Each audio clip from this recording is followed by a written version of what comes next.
보존 말씀, 이제 오늘 본문 13장은 이방인 지역을 향한 바울의 1차 선교 여정을 떠나는 시작을 기록하는 그러한 장면입니다. 특별히 오늘 본문을 통해 특별히 강조하고 있는, 누가가 강조하고 있는 내용은 선교란, 복음 선포란 인간의 계획이나 인간의 프로그램이 아니라 철저히 성령의 주도로 시작된 것이다 하는 것을 강조하고 있습니다. 우리 지도 두 장을 먼저 좀 볼까요? 우리 보시면 여러분들이 익숙한 지도일 텐데 1차 바울의 전도여행 14장까지 기록되어 있는 1차 바울의 전도여행의 순례 여정을 떠나는 길들입니다. 안디옥, 시리아의 안디옥이 있고 비시디아의 안디옥이 있다고 말씀을 드렸습니다.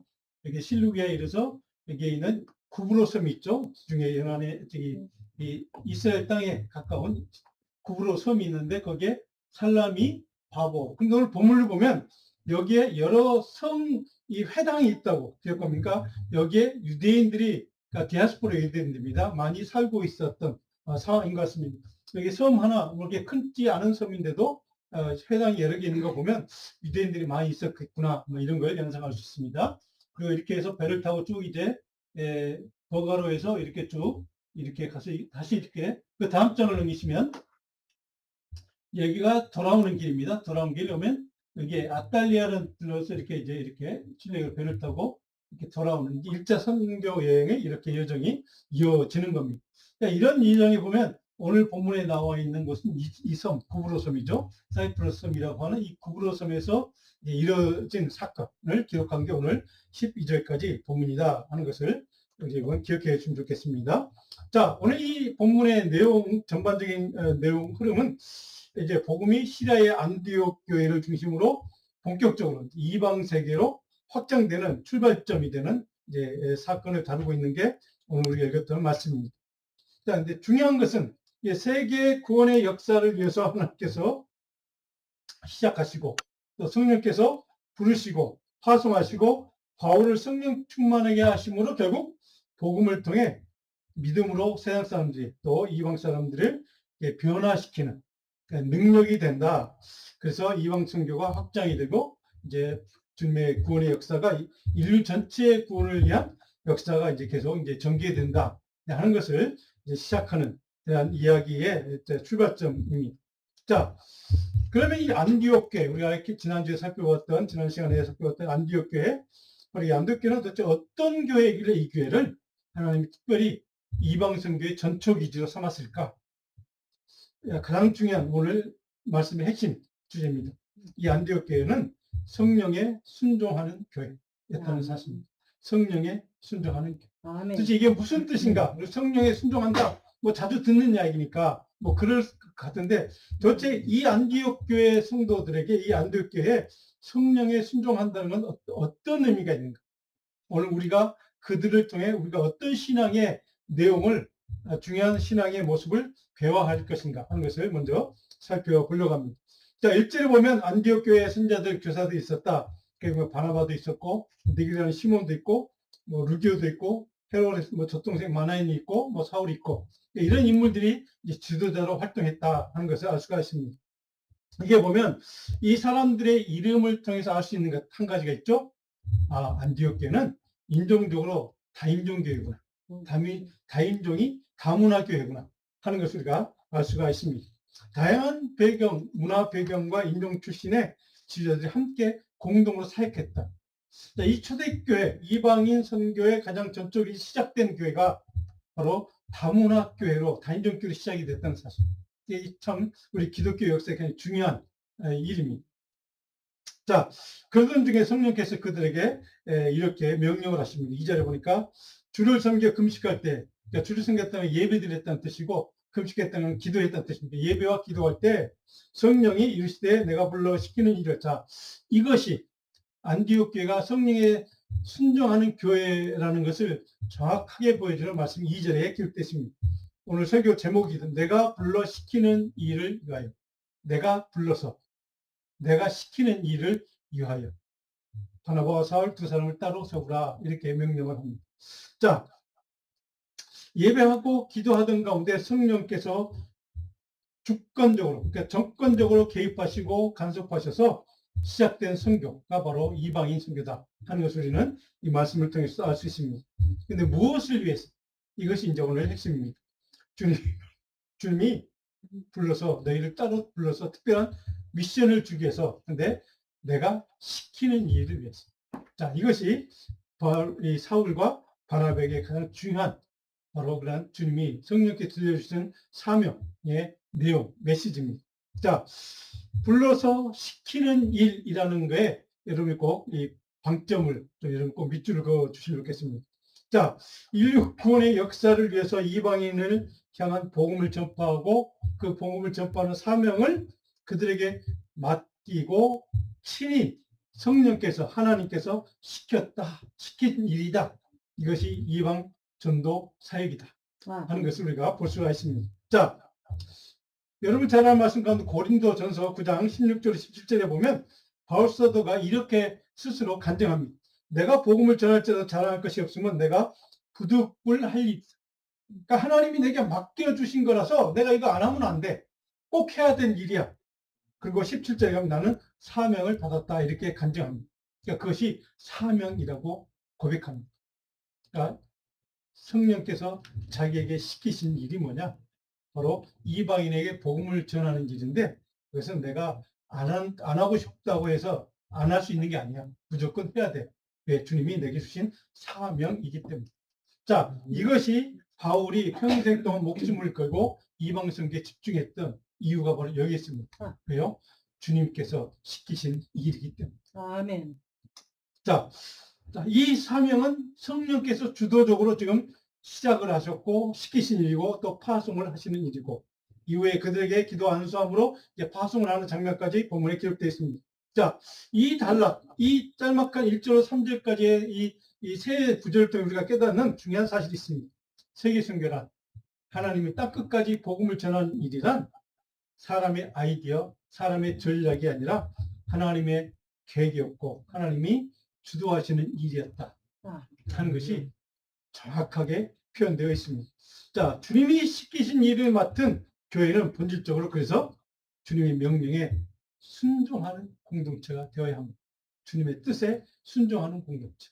자, 교회는 선교와 전도의 주체가 아니라 철저하게 성령이 명하신 사명에 순종하는 공동체가 되어야 한다는 것을 여기서 깨닫게 됩니다. 교회가 주인공이 돼서는 안 된다는 뜻이죠. 주체가 돼서는 안 된다는 뜻입니다. 하나님이 하시는 일을 그냥 따라가면 된다는 뜻입니다. 자, 이런 관점에서 보면 모든 선교라, 모든 복음 전도라, 우리가 향하는 모든 전도 사역, 이 모든 것들은 다 인간의 계획이 아니라 성령의 주도로 시작을 해서 성령이 시키신 일이고 성령이 인도와 뜻에 따라 진행하시는 일이다. 그리고 이 점에서 오늘 제가 여러분께 던지고 싶은, 또 제 자신에게 던지고 싶은, 우리 모든 교회에게 던지고 싶은 질문이 한 가지 있습니다. 모든 그리스도인들이 근본적인 질문 한 가지 우리는 좀 깊이 생각을 해볼 필요가 있다는 겁니다.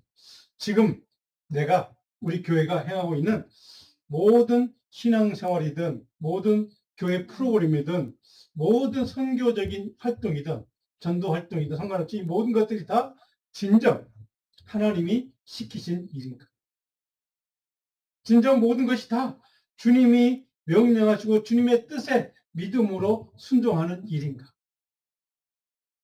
아니면 내가 생각하고 내 뜻에 따라 내가 원해서 결정하고 내 마음이 원하는 대로 진행하는 일인가? 깊이 숙고해야 될 질문입니다. 저는 이 시대의 목회자나 우리 한국교회 교회 주도자들이 심각하게, 물론 미국교회도 마찬가지입니다. 심각하게 고민하고 깊이 숙고해야 될 우리의 문제가 바로 여기에 있다고 생각합니다. 물론 우리 한국교회는 교회뿐만 미국교회 모든 정말 우리 개신 교회들은 뭐 옛날이나 지금이나 많은 영혼을 구원하기 위해서 또 세상 사람들 도와주기 위해서 또 그런 열정을 가지고 헌신하며 희생하며 그리고 물질을 이렇게 쏟아부으면서 많은 선한 일들을 정말 교회 이상의 선한 일들을 하는 단체가 없습니다. 정말 교회 이상으로 그런 큰 일을 할 수 있는, 국가가 못하는 일까지도 교회들이 감당하는 일들을 우리 교회는 하고 있습니다. 물론 세상 사람들이 유익하고 선한 일들, 물질적인 헌신과 섬김의 일들을 많은 교회와 성도들과 헌신자들이 물론 선교사님들 포함을 해서 그 가족들까지 많은 일들을 우리는 하고 있습니다. 근데 최근 뭐 조금 오래되긴 했지만 우리 한국교회에서 일어난 여러 가지 불미스러운 일들, 갈등, 위기, 그런 여러 가지 문제들의 원인과 동기가 무엇인가를 살펴보면 많은 일들, 많은 문제들의 진정으로 주님이 명하신 주님의 일을 순종하기보다는 자신의 이름과 자기의 의와 자기 영광을 드러내고 싶은 그런 욕망, 인간적인 욕망과 탐욕과 이익심으로 행하는 일들이 참 많이 있다는 겁니다.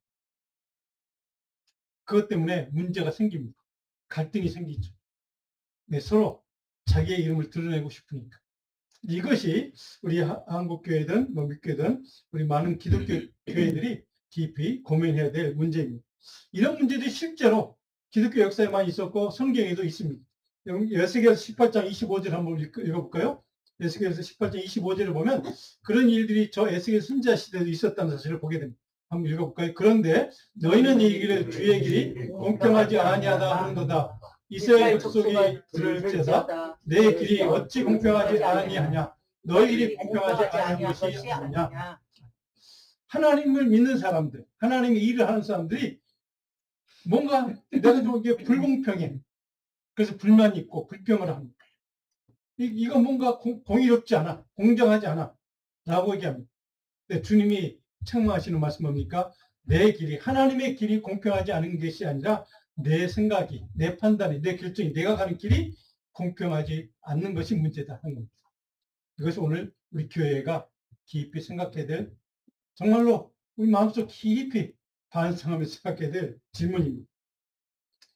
주의 길이 공평한 것이 아니라 내 생각이 잘못되어서, 내 생각과 의도가 잘못되어서 그것 때문에 공평하지 않은, 사실은 우리는 하나님의 탓으로 돌리고 불평하고 그리고 영적인 분별력을 잃어버리고 이렇게 하나님에게 모든 것을 돌리는, 씌우는 그런 일들, 다른 사람들에게 모든 잘못을 돌리는 이런 일들, 결국 살펴보면 지극히 자기 중심적인 욕망에 사로잡혀 행하는 일인데 뭔가 좀 잘못되면 틀어지면 하나님의 탓이라고, 하나님이 뭔가 잘못해서 그렇다고 우리 그렇게 주님을 탓하는, 불평하는 그런 일들이 참 많이 있다는 겁니다. 거기에 사람들끼리 갈등하기 시작하죠. 교회에 문제가 일어나기 시작합니다. 자, 겉으로는 그럴듯하게 성경에 있는 좋은 말을 하고 또 가면을 쓸 때 겸손한 모습으로 마음속 깊은 곳에 있는 자기의 의도를 포장을 하고 잘 감추기도 합니다.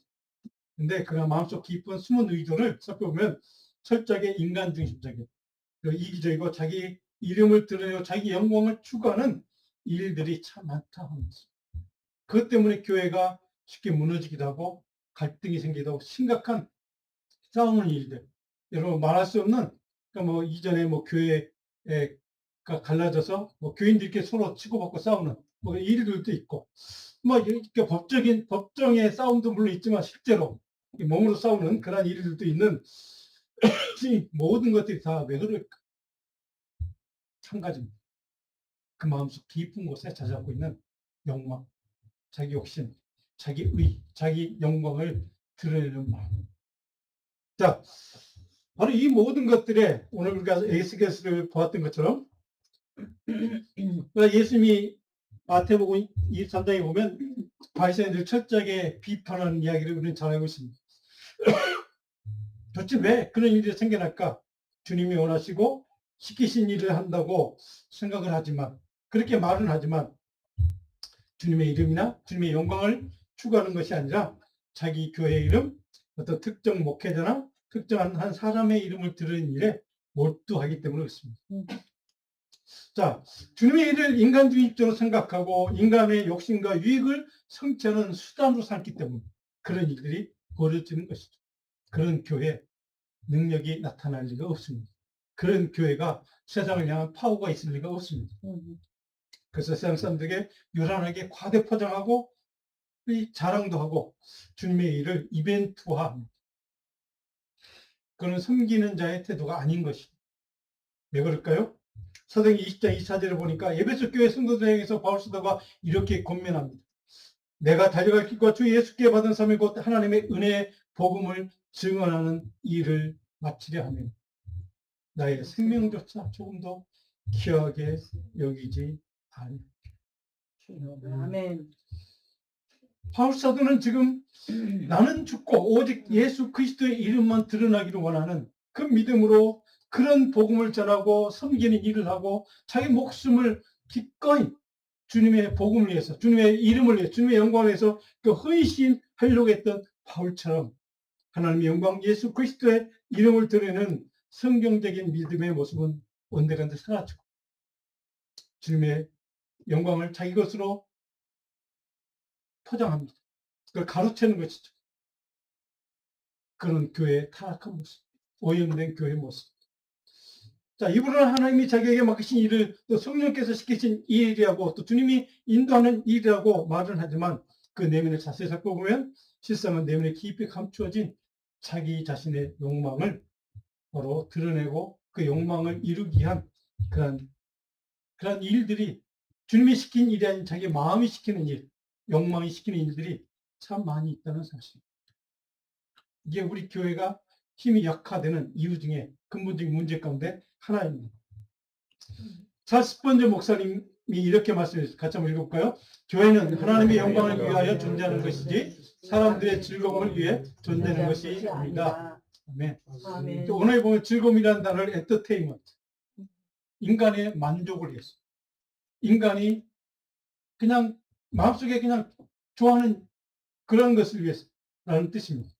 하나님의 영광을 위해 존재하는 것은 바로 교회의 존재 목적이라는 것이죠. 근데 이것이 바로 복음의 정신이고 바울사도의 정신입니다. 이것이 바로 교회의 존재 목적이고 우리 성도의 삶의 목적이라는 뜻입니다. 그래서 고린도전서 10장 31절에 보면 여러분 잘 아시는 말씀이 있죠. 같이 한번 읽을까요? 그런즉 너희가 먹든지 마시든지 무엇을 하든지 다 하나님의 영광을 위하여 하라. 다 하나님의 영광을 위하여. 이것이 바울의 삶의 목적이었습니다. 교회의 존재 목적이 바로 여기에 있었습니다. 오늘 이 시대 우리의 교회의 모습은, 우리 신앙의 모습은 정말 그런가?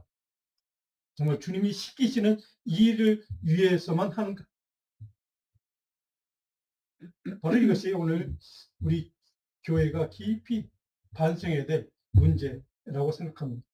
우리 삶의 모든 일은 사람의 박수 가치를 받기 위해서가 아니라 하나님의 기쁨과 주님의 영광을 위해서 행해질 때 참된 의미가 있고 참된 가치를 가진다고 바울은 분명히 선포합니다. 아멘. 그런 가운데 지금도 모든 그리스도인들은 자신이 세상과 세상의 중심이 되려고 하는 수고와 노력을 완전히 포기해야만 합니다. 교회가 아니면 어떤 특정한 목회자가 세상의 중심이 되려고 하는 욕망, 오직 주님의 이름, 하나님의 영광이 드러나도록 끊임없이 영적인 선한 싸움을 우리 날마다 쉼없이 해야만 이유가 바로 여기에 있는 겁니다.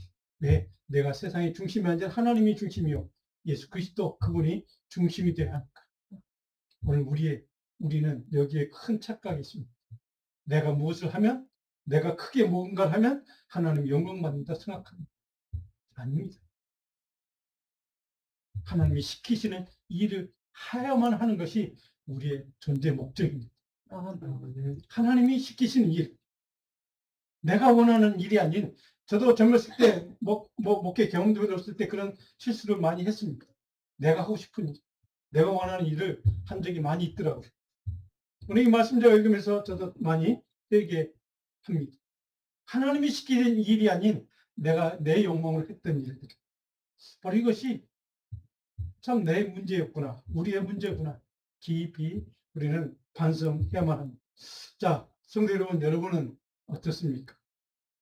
지금 내 삶에 행하는 모든 일들이 진정 주님이 시키시는 일에 온전히 헌신하고 순종하는 일인가? 아니면 내 이름을 드리고 싶은 내 마음속 깊은 인간적인 욕망이나 탐욕에 따라 내 만족을 위해서 행하는 일인가? 우리의 말 한마디, 행동 한마디가 진정 주님이 명하시고 주님이 시키시는 일인가? 아니면 주님의 일로 포장된 내 안의 명예욕을 또 내 만족을 위해서 하는 일인가? 우리가 깊이 생각해 봅시다. 오늘 이 시간 우리 자신의 내면 속에 우리는 깊이 내 자신의 신앙의 참모습, 내 신앙생활의 동기와 의도와 목적을 다시 한번 깊이 점검해 보시기를 바랍니다. 바라는 것은, 제가 기도하고 바라는 것은 여러분과 우리 자녀들이 우리들만이라도 제발 신앙의 삶이 철저히 성령이 인도하시는 주님의 일, 주님이 시키시는 일들이 온전히 순종하고 헌신할 수 있는 그 참된 신실한 믿음의 백성들 되기를 간절히 축복하고 축원합니다. 아멘. 그렇다면 철저하게 이렇게 주님의 인도하심, 성령의 주도하심으로 시작되고 주님이 불러서 시키신 일, 복음을 전하는 그 일은 어떤 과정을 통해 진행이 되는가? 오늘 두 번째 단락 4절 6절입니다. 자, 제가 첫 번째 이렇게 일본으로 붙여놓고 복음 사역을 주도로 시작하신 성령께서 그 다음에 선교의 길을 인도하신다라고 적었습니다. 선교의 길을 성령께서, 주님께서 인도하신다. 내가 개척하는 게 아닙니다. 내가 인도하는 게 아닙니다. 성령께서. 자, 4절부터 두 사람이 성령의 보내심을 받아 파송받았다는 뜻입니다. 주 성령께서 행하신 이름을 계속해서 반복해서 강조합니다. 이것은 네 일이 아니라 하나님의 일이고 하나님이 시킨 일이고 하나님의 뜻이라는 사실. 반복해서 거듭 강조해주고 있습니다. 5절에 보면 살람에 이르러 하나님의 말씀을 유대의 여러 회당에 전한다. 뭘 전했다고요? 하나님의 말씀을, 하나님이 시키신 일이랍니다. 하나님의 말씀을 전하는 것이, 복음을 전하는 것이 하나님이 내게 맡기신, 내게 시키신 일이야. 그것밖에 없어라고 바울은 정확하게 간증해 주는 게 누가가 이 사실을 여기에 기록한 목적입니다. 6절에 보니까 온 성 가운데 지나서 바 예수라는, 그런데 중요한 사실이 6절에 기록됐습니다. 그렇게 하나님이 시키신 일이고 하나님이 인도하시는 일이고 하나님이 주도적으로 주권적으로 행하시는 일이지만, 그럼에도 불구하고 6절에 보니까 온 성 가운데 지나서 바보에 이르러 누구를 만납니까? 바 예수. 우리가 잘 아는 예수님이 바 예수라는 사람입니다. 유대인의 거짓 선자 마술사라 이렇게 표현되어 있습니다. 자, 이 6절 9절은 우리에게 중요한, 우리가 좀 기억해야 될 그 영적인 시사점을 우리에게 가르쳐주는 말씀이기도 합니다.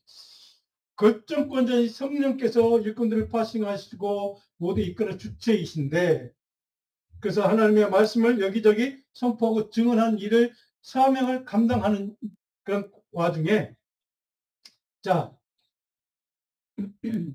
그 모든 일들이 순조롭게 아무 문제 없이 순탄하게 다 주님이 하시는 일이니까 이루어지는가? 그냥 자동적으로 모든 것이 다 그냥 가능해지는가? 오늘 본 말씀 6절은 우리에게 중요한 시사점을 줍니다. 어쩜 문제 없이 확장되는가? 결코 아니라는 겁니다. 두 번째로 제가 쓰기 노트 제목에 성령의 주도로 시작되고 확장되는 복음도 악한 어둠의 세력과 충돌할 때가 있다는 겁니다. 대적을 만날 때가 있다는 겁니다.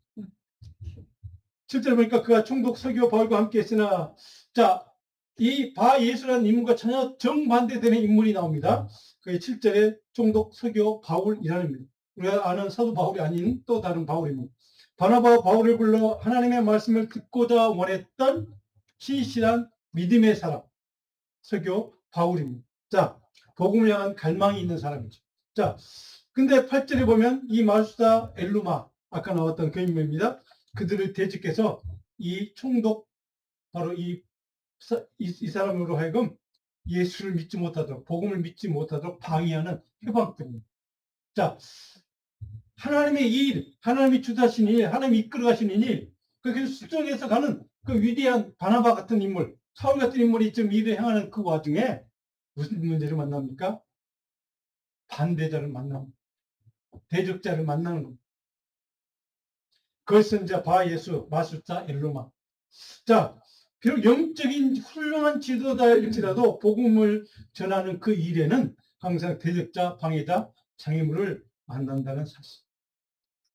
교회가 주님의 일을, 주님이 시키시는 일을 행할 때 항상 그 순탄하게 그 모든 것이 다 가능하지는 않다는 사실.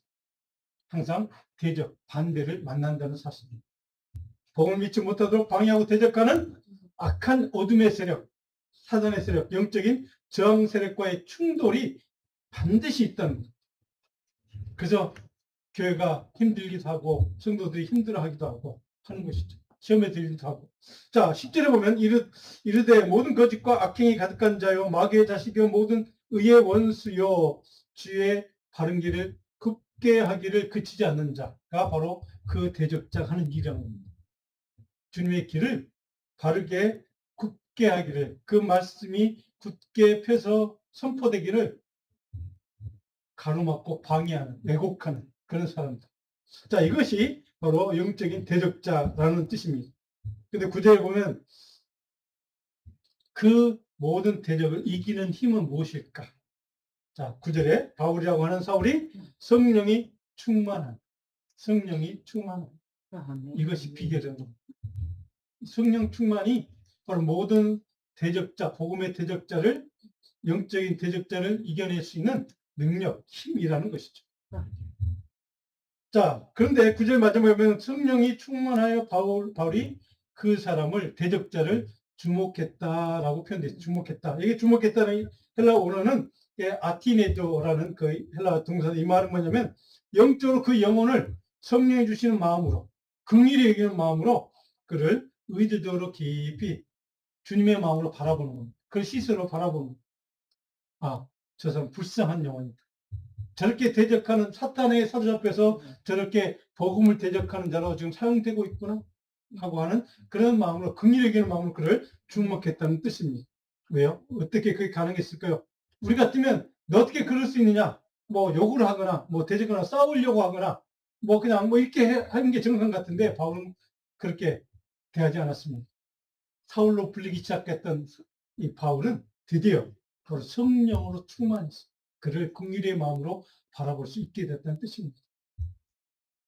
복음을 전하는 사람의 마음은 바로 그런 시선으로, 그런 긍휼의 마음으로 바라볼 수 있어야 한다는 뜻이죠. 누구 한 영혼을 사랑하고 누군가에게 복음을 전하는 이 사람은 이렇게 긍휼의 마음으로, 그 시선으로 누군가를 바라볼 수 있는 사람. 네, 그것이 가능하기 위해서는 성령으로 충만한 사람. 자, 이것이 오늘 본문의 두 번째 단락의 중요한 핵심 교훈입니다. 자, 그래서 그는 이제 11절에 보면 주 예수님이 임했을 때가 바울이 경험했던, 다메섹에서 경험했던 바울의 경험처럼 눈이 보이지 않기 시작합니다. 그가 영적으로 분별력이 없는 것을 책망하시고 꾸짖는 장면이기도 합니다. 자, 그런 일을 하시는 이유가 뭘까요? 성령이 주관하시는 일, 주체하시는 일, 주체적으로 역사하시는, 이끌어가시는 일은 결코 실패하지 않는다는 사실. 하나님이 반드시 이기게, 승리하게 도우신다는 사실입니다. 여기에 우리의 소망이 있는 것이죠. 여기에 우리 희망이 있는 겁니다.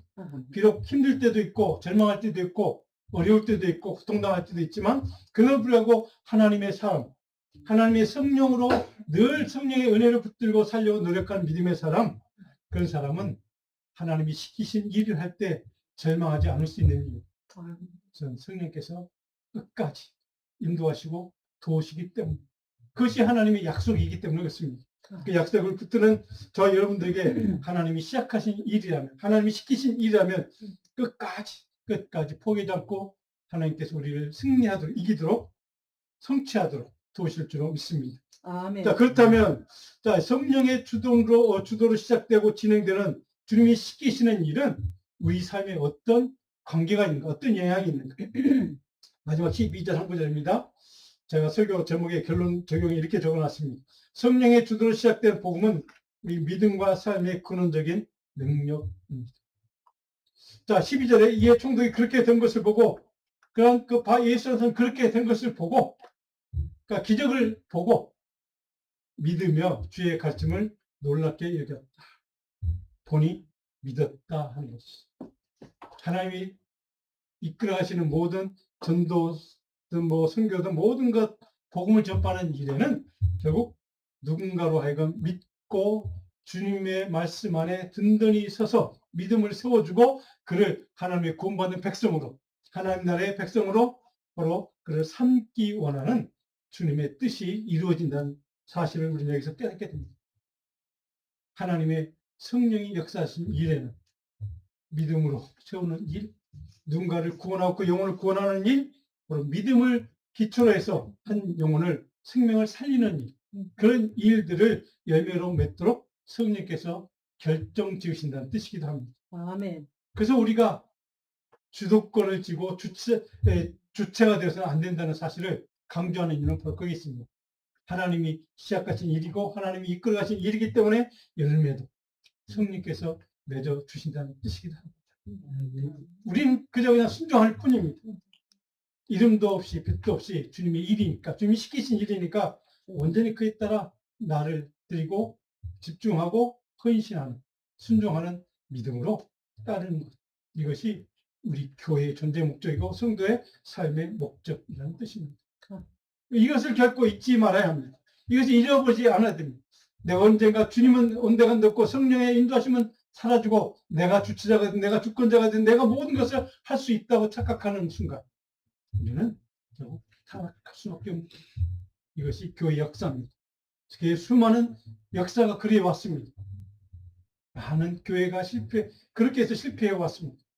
원인은 딱 한 가지입니다. 우리가 잘 아는 중세교회가 그렇지 않았습니까? 주님은 사라지고 인간이 영광의 중심이 될 때, 세상의 중심이 되려고 할 때 사제들이 바로 자기가 영광 받고 싶어하는 욕심이 생겨날 때 교회는 망해야 됩니다. 우리 인생도 망하게 됩니다. 결코 잊지 말아야 합니다. 사랑하는 성도 여러분, 오늘 우리가 신앙생활하면서 끝까지 붙들어야 될 것은 안디옥교회처럼 예배하고 기도하다가 성령 충만을 받고 아멘. 그 성령의 음성에 민감하게 귀 기울일 줄 알고 아멘. 그 성령께서 시키신 일이라면 기꺼이 순종하고 주님이 보내시는 그 증인의 현장에, 복음의 현장에 나아갈 수 있는 하나님의 말씀을 전하고 선포하고 증언하는 그 삶을 통해 내가 하나님의 복음의 증인의 그 통로로 쓰임받는 하나님 나라를 이루어가는 자그만 일일지라도 바로 내가 거기에 조금이라도 내가 쓰임받을 수 있다면 우리의 삶은, 우리 교회는 그것으로 가치가 있고 의미가 있고 귀한 하나님의 신실한 종들로 살아갈 줄로 믿습니다. 아멘. 저는 이것이 오늘 우리 교회가 다시 한번 깊이 묵상해야 돼요. 그래서 우리 교회 저와 여러분들 서로 협력하고 또 동력해서 하나님의 나라 확장과 복음의 선포 사명에 복되고 귀하게 신실하게 충성스럽게 사용되는 쓰임받는 우리 교회와 저와 여러분 우리 자녀 되기를 간절히 축복합니다. 기도하겠습니다. 하나님, 우리의 삶의 자리에 늘 우리는 내가 잘못된 것을 생각하지 않습니다. 내 의도가 잘못된 것은 생각지 않고 주님이 공의롭지 않다고, 주님이 공평하지 않다고 불평하고 불만합니다. 하나님, 우리 어리석음을 하나님 깨닫게 하시니 감사합니다. 오늘 말씀을 통해 깨닫게 하신 것처럼 오늘 아버지님이 사울과 바나바처럼 기도하며 예배드리며 성령 충만의 은혜를 공급받고 하나님 주님이 시키시는 일이라면 그것이 무엇이든지 온전히 순종하고 나아갈 수 있는 참된 신실한 충성된 주님의 백성들 될 수 있도록 우리 모든 성도들과 자녀들을 축복해 주옵소서. 아멘. 그런 성도와 교회가 될 수 있도록 우리 생명교회와 우리 성도를 축복하시고 우리 교회들을 축복하시고 우리 모든 성도들을 축복해 주시옵소서. 아멘. 감사하고 예수님 기도합니다. 아멘.